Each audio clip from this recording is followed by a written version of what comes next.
partir de derrière. Alors, quand Sid Bar m'a contacté pour parler aujourd'hui, m'a parlé du TEDx, je ne connaissais pas, je vous l'avoue. Et puis, il m'a dit, demande à ta fille, elle est venue l'année dernière. Et quand je lui ai demandé, elle m'en a dit le plus grand bien. Aussi, j'ai répondu, oui, avec plaisir. Alors, et il m'a parlé de frontières. Et je lui ai dit, quelles frontières? On a parlé un petit peu, je lui ai dit, tu sais, les frontières, il y en a partout. Frontières entre ceux qui ont de l'argent et ceux qui n'en ont pas, entre les riches et les pauvres. Frontières entre ceux qui savent et qui ne savent pas, c'est-à-dire ceux qui sont instruits et ceux qui sont analphabètes. Frontières, il y en a partout. Et je dis, j'ai une expérience. Je voudrais te parler un peu d'éducation. Et c'est ce que j'ai choisi aujourd'hui comme thème. L'éducation n'est pas venue comme ça. D'abord, j'ai commencé par le microcrédit, comme vous le savez, avant, parce que toute ma vie a été un petit peu des défis que je me suis lancés et des projets, des rêves que je voulais réaliser, un peu des utopies. Et je suis content de vous en parler parce qu'il y a beaucoup de jeunes aujourd'hui et je pense que nous sommes tous porteurs d'utopies, de rêves. Nous avons des idées et on s'est dit, c'est difficile de les réaliser, quelquefois, voire c'est impossible. Je ne le pense pas. Je crois que tout un chacun d'entre nous, et on a vu tout à l'heure l'expérience d'un certain nombre de personnes, et d'autres personnes vont en parler, ont réalisé des rêves, ont réalisé des utopies. Alors j'ai commencé par la revue Kalima, vous vous en souvenez, et puis après le microcrédit. Et dans le microcrédit, quand je l'ai lancé, on s'est rendu compte qu'il y avait des villages au Maroc. On accordait des crédits à des femmes et à des hommes. On s'est rendu compte qu'il y avait des personnes qui étaient analphabètes, des villages entiers, des douars analphabètes à 100%. Il n'y avait pas une seule personne qui savait lire ou écrire, femmes comme hommes. Et à cette époque, je me suis posé la question, j'ai dit, leur accorder des microcrédits, ça ne va pas aller très loin. Parce qu'en fin de compte, ils vont peut-être vivre, mais ils ne vont pas se prendre en charge. Et on a commencé par l'alphabétisation. Et puis, j'ai fait un voyage au Bangladesh. Et j'ai rencontré Mohamed Younes, parce qu'au départ, quand j'ai lancé le microcrédit, je ne connaissais pas le Bangladesh, ni d'ailleurs Grameen Bank. Je l'ai lancé à ma manière ici au Maroc. Et puis j'ai discuté avec lui et il m'a dit d'aller dans la brousse. Et puis quand j'ai été là-bas, j'ai été mis en contact avec des gens qui apprenaient à des enfants. Il y avait une personne adulte qui apprenait à des enfants tout petits sur la hasera, donc des nappes par terre. Il n'y avait pas de pièces, il n'y avait rien, il n'y avait pas donc de classe. Et il leur apprenait à lire et à écrire. J'ai demandé qu'est-ce que c'est. Et on m'a dit, c'est l'école non formelle. Et c'est un peu cette idée qui m'a guidé. J'ai dit, nous vivons la même situation au Maroc. Parce que quel est le problème de l'analphabétisme à l'époque? D'ailleurs, je vais vous donner quelques chiffres rapidement. Alors, des chiffres 1996, parce qu'on m'a dit d'être concret et d'apporter aussi des faits. Il y avait 2,5 millions d'enfants non scolarisés. Plus de 60% de filles qui étaient analphabètes. Une population marocaine analphabètes à plus de 50% en général, et certains douars sont analphabètes à 100%, je les ai vus. Donc, résultat, une partie importante de la population qui était marginalisée. Aujourd'hui, il n'y a pas eu beaucoup de changements. Il y a 200 000, 180 000 enfants qui quittent l'école chaque année. Il y a 1 million d'enfants analphabètes et de jeunes analphabètes, et il y a une population qui tournerait entre 35 et 40% d'analphabètes. Il y a eu une amélioration, mais on n'a pas changé fondamentalement les choses. Alors, j'ai pensé à la création de la fondation Zakura Éducation. Et cette idée, je ne l'ai pas inventée. C'est pour vous dire, les plus grandes idées, quelquefois, il suffit d'ouvrir les yeux, d'observer autour de vous, et vous allez voir des choses extraordinaires. On m'a dit, pourquoi tu vas au Bangladesh, va aux États-Unis? Non, c'est le pays le plus pauvre du monde. Et c'est là où il y a eu des expériences exceptionnelles au niveau du microcrédit, avec Mohamed Younes, qui a eu le prix Nobel, et avec Braque, dont d'ailleurs Le Monde vient de consacrer un article à cet homme exceptionnel qui a lancé l'école non formelle, qui touche plus de 7 millions de personnes, et il y a des dizaines de milliers d'écoles, parce que ce sont des écoles de 2 classes partout dans le milieu rural, avec absolument très peu de moyens. Alors, nous, en lançant ça, on s'est dit, au niveau du Maroc, nous avons 5 valeurs. Je les ai toujours adoptées, que ce soit dans le microcrédit, que ce soit dans l'éducation, quand on lance un projet, il faut être animé par des valeurs et des convictions. La première, c'est la solidarité. Pas besoin de l'étoffer. La deuxième, c'est le respect de la dignité humaine. Au niveau, pas de sexe, pas de problème religieux, pas de race, c'est le respect de la dignité humaine. Troisième, et très important, c'est l'égalité entre les femmes et les hommes à tous les niveaux, économiques, social, partout. D'ailleurs, nous l'avons adopté, que ce soit au niveau du microcrédit ou au niveau de l'éducation. Même salaire, même responsabilité, et c'est uniquement au niveau de la méritocratie et rien d'autre. Quatrième valeur, c'est l'exigence de la qualité. Ceci est fondamental. Il faut que tout ce que nous fassions, il faut le faire avec beaucoup d'exigence et il faut le faire d'une manière professionnelle. Et enfin, l'éthique. L'éthique, pourquoi? Parce que, vous le savez, partout, la corruption existe et il faut lutter contre ça. Et dans tout ce que nous avons fait, au niveau du microcrédit, au niveau de l'éducation, l'éthique est essentielle. Alors, l'éducation non formelle, comment est-ce qu'elle a marché? La comparaison est très simple, je ne vais pas le passer exprès mais parce qu'il y a l'école publique, la comparaison entre l'école publique et l'école privée, l'école non formelle. L'école publique, les enfants, d'abord, ils sont maltraités. Je dis, je ne respecte pas la chronologie, regardez-moi, c'est mieux. D'ailleurs, je vais arrêter autrement, je ne peux pas arrêter là, si? Alors, l'école publique, il est interdit. Dans les écoles publiques, on frappe les enfants. Chez nous, dans l'école non formelle, il est interdit de frapper les enfants. Tout professeur qui frappe les enfants, il est renvoyé.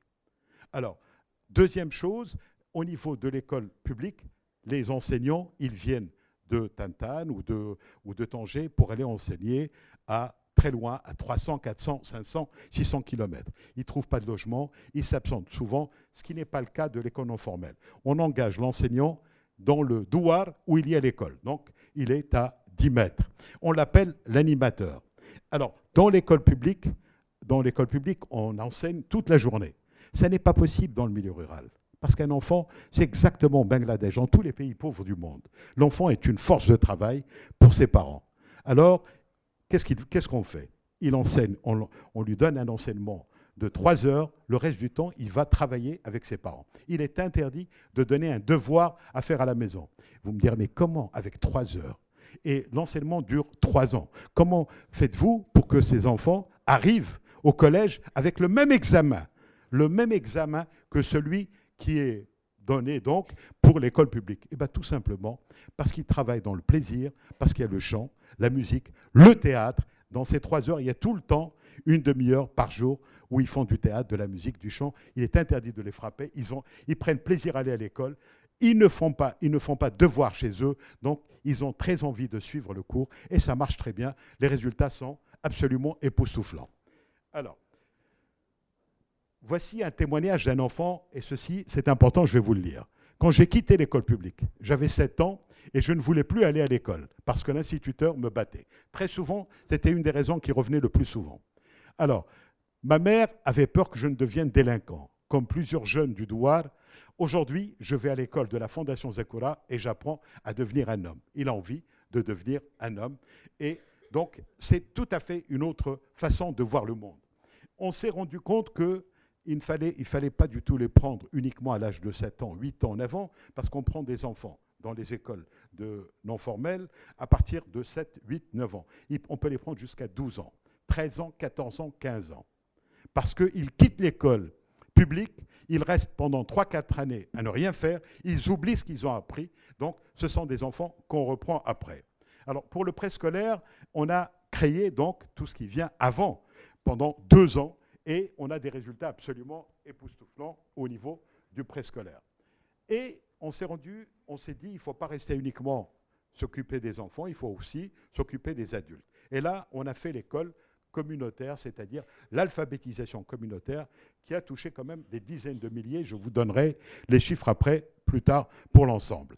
Et ce sont des femmes, majoritairement ce sont des femmes dont nous nous sommes occupés, des femmes analphabètes, et qui apprennent à s'insérer dans la vie, à s'occuper de leurs affaires, et qui vivent mieux, vous verrez, un témoignage qui vient après. D'ailleurs, beaucoup de choses ont changé dans ma vie. Voilà quelqu'un qui a suivi, qui a pris des cours pendant 1 an d'alphabétisation. Beaucoup de choses ont changé dans ma vie. Maintenant, je peux aider mes enfants à faire leurs devoirs. De plus, quand j'achète des produits alimentaires, je peux lire les dates de péremption sur les emballages et ne plus consommer de la nourriture périmée. Je peux aussi lire ou écrire une lettre. Je n'ai plus le temps pour les commérages. Donc, ce sont des femmes qui se sentent vraiment indépendantes, épanouies et qui l'expriment. Après cette expérience, on s'est dit, pourquoi est-ce qu'on ne peut pas profiter, puisqu'on faisait le microcrédit, l'éducation non formelle pour les enfants, l'alphabétisation pour les adultes, le préscolaire. On s'est dit, on va créer la maison du douar, le développement intégré des douars. C'est quoi cette expérience? C'est un produit qui est absolument remarquable parce qu'il rassemble tous les produits que nous avions. Et on construit une maison, on en a fait près de 90, je vous donnerai les chiffres, 91. On a construit des maisons du douar dans lesquelles il y a une classe pour l'éducation non formelle, une classe pour l'alphabétisation des adultes, une classe pour l'initiation professionnelle. Ce sont donc des gens qui apprennent les métiers de plomberie, menuiserie, électricité, agriculture, couture, etc. Au bout de 6 mois, 9 mois, ils sont initiés, ils peuvent après se développer, essayer de travailler avec quelqu'un ou créer leur propre petite entreprise. On le fait uniquement pour les enfants qui ont fait l'école non formelle. Donc, ils ont déjà une formation, ils ont plus de 16 ans, 17 ans, et ils suivent pendant 1 an cette formation, et ils deviennent donc menuisiers, électriciens, etc. Voici des ateliers donc qui sont faits un peu partout. Voici un témoignage. J'étais à l'école de l'éducation non formelle et j'ai réussi l'examen d'entrée au collège. Après, j'ai fait une formation dans l'atelier d'initiation professionnelle, puis j'ai créé ma propre menuiserie. Et ce ne sont pas des dizaines, ce sont des centaines, des milliers. Je vous donnerai les chiffres tout à l'heure. Alors, j'avais un film, mais je ne vais pas vous le passer parce qu'il est long. Après, on a fait le programme de soutien scolaire. On s'est rendu compte, c'est quelque chose de très grave que le ministère de l'Éducation nationale vient d'ailleurs de prendre conscience de l'importance et de la gravité de ce phénomène. Il y avait chaque année, en 1995, 400 000 enfants qui quittaient l'école primaire ou le collège. Maintenant, il y a 200 000. 200 000, ça reste beaucoup. Alors, pourquoi? Parce qu'ils ne sont pas aidés, il n'y a pas de soutien, il n'y a pas d'accompagnement. Ça commence avec le plan d'urgence. Depuis 1 an, le ministère de l'Éducation nationale consacre une partie assez importante, d'ailleurs, une réflexion, pas seulement une réflexion, mais il y a un travail qui est fait, qui est assez important. Alors, le soutien scolaire, on le fait, et ce sont des milliers d'enfants qui en profitent. Alors, il n'y a pas que ça. Après l'école, l'éducation non formelle, les enfants se trouvent tout simplement, ils disent, mais qu'est-ce qu'on va faire avec ce diplôme? On ne peut pas aller loin, parce que quand on a créé l'école, on l'a créée près de chez eux.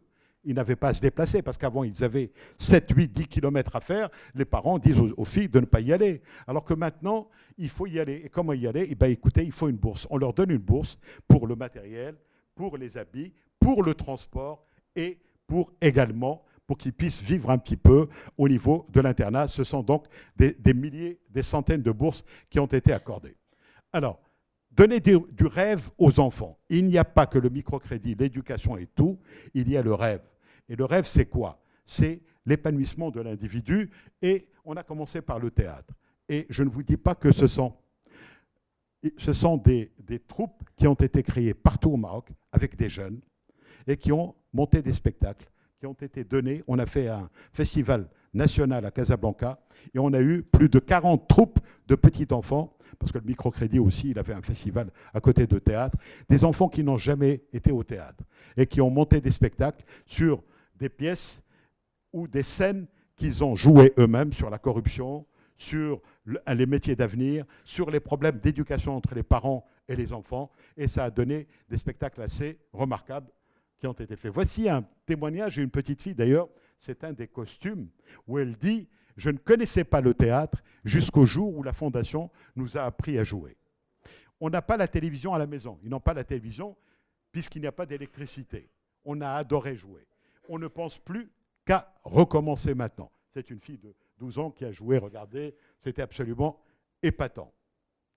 On a fait également, on leur a appris le dessin. Et on a demandé à des peintres et des dessinateurs confirmés de venir pour le théâtre. On a aussi demandé à des grands comédiens d'aller leur donner des cours de formation. Je passe parce que tout ça est fait d'une manière rigoureuse et professionnelle. Pour le dessin, on a fait la même chose. On a appelé des peintres. Ils ont travaillé avec les enfants et ils leur ont appris à dessiner. Et par la suite, ce qui est extraordinaire, d'abord, ils ont vraiment fait une exposition après avec leur peinture. Et voilà une fille qui dit « Je me sens comme une personne importante, qui a de la valeur. » Du fait d'être ici pour dessiner et de voir des gens, donc des gens qui venaient dans les galeries, parce qu'on a exposé à Casa et Rabat, voir se déplacer pour venir admirer mon travail. Une fille qui a 12 ans. Et on a été plus loin, on a édité un certain nombre de livres, 4 livres sur des contes qui ont été faits entre des femmes qui ont suivi des cours d'alphabétisation et des enfants qui ont fait l'éducation non formelle. Alors, les femmes racontaient, ce sont des contes, et les enfants dessinaient, bien sûr, entourés par des spécialistes et des professionnels. Alors, ça a donné ça, des éditions de contes qui ont été faites, qui ont été imprimées, qui sont non seulement vendus au Maroc, mais à l'étranger, parce qu'ils sont de très grande qualité. Alors, ce sont des contes marocains, l'ogre et la chèvre, la tortue, enfin, je passe, b'larabia ou b'fransawiya, dans les 2 langues. Pour l'environnement, la Fondation a créé, début 2010, un département d'environnement qui a fait un travail remarquable. D'abord, un travail au niveau des écoles. Toutes les écoles de la Fondation, on a fait quelque chose pour la première fois. On a installé de l'énergie solaire parce qu'ils n'ont pas d'électricité. On a installé un travail avec les villageois pour qu'ils prennent conscience des déchets et d'un certain nombre d'éléments très importants pour préserver l'environnement. Et c'est quelque chose qui est en train de donner ses fruits, puisqu'on a fait aussi des conférences à Casablanca, on travaille avec les entreprises, et également on a une grande expérience au niveau du microcrédit, au niveau des jardins qu'on a fait. Alors, les chiffres clés de 2010, maintenant, tout ce que nous avons fait, voici le résultat. On a créé 390 écoles d'éducation non formelle au Maroc. Il y a eu 91 maisons de devoirs construites, dont d'ailleurs la Fondation, je dois rendre hommage à la Fondation Mohamed V, qui a travaillé avec nous et qui a financé les 60 premières maisons de devoirs, qui ont coûté plus de 25 millions de dirhams. Ce sont des projets qui touchent des centaines de millions de dirhams et qui ont touché des dizaines, voire des centaines de milliers de personnes. Vous allez voir, 21 000 enfants scolarisés, 77 000 adultes alphabétisés, 12 000 femmes sensibilisées à l'hygiène et à la santé, 7 350 jeunes initiés à un métier professionnel, 2 102 salariés dans l'entreprise alphabétisée, 1070 enfants dans les 21 écoles du préscolaire, 1200 élèves bénéficiaires du soutien scolaire et 454 bénéficiaires de bourses. Voilà un petit peu le résultat d'un travail qui a été fait pour vous dire que quand on a une passion, une idée, quand on veut aller plus loin, on peut réussir. Il n'y a pas de frontières. Ces frontières-là, il faut les sauter. Je suis persuadé que beaucoup de jeunes ici, au niveau, soit dans la réalisation de leurs entreprises personnelles, moi j'en ai créé 5 qui me permettent de vivre convenablement et correctement, mais tout un chacun a une responsabilité envers les autres. Il peut le faire sur le plan social, il peut créer, il peut faire des choses au niveau associatif. Beaucoup d'entre vous le font et il faut continuer à le faire. Il faut croire que l'État ne peut pas tout faire. On peut soit établir un partenariat avec l'État, soit des organismes étrangers, soit le faire soi-même. Aujourd'hui, la Fondation Zakula Éducation, je ne suis plus président. Il y a un nouveau président qui est là d'ailleurs. Je vous demande de l'applaudir. C'est Babou Ali, qui est le nouveau président. Il y a le directeur général qui est là, c'est moi, Adib Youssef. Il y a des femmes et des hommes, sans ces femmes et des hommes, parce que ce sont des milliers. Au niveau du microcrédit, on avait 1800 salariés. Là, on a eu plus de 1000 salariés. À certains moments, ils étaient 700, 800. Maintenant, il doit y avoir autour de 250 qui ont travaillé dans l'éducation. Donc, il n'y a pas de frontières, il n'y a pas de limite. Il faut tout simplement de la volonté et se dire, c'est possible. Et il faut savoir s'entourer des personnes qui sont capables de le faire. Voilà, merci.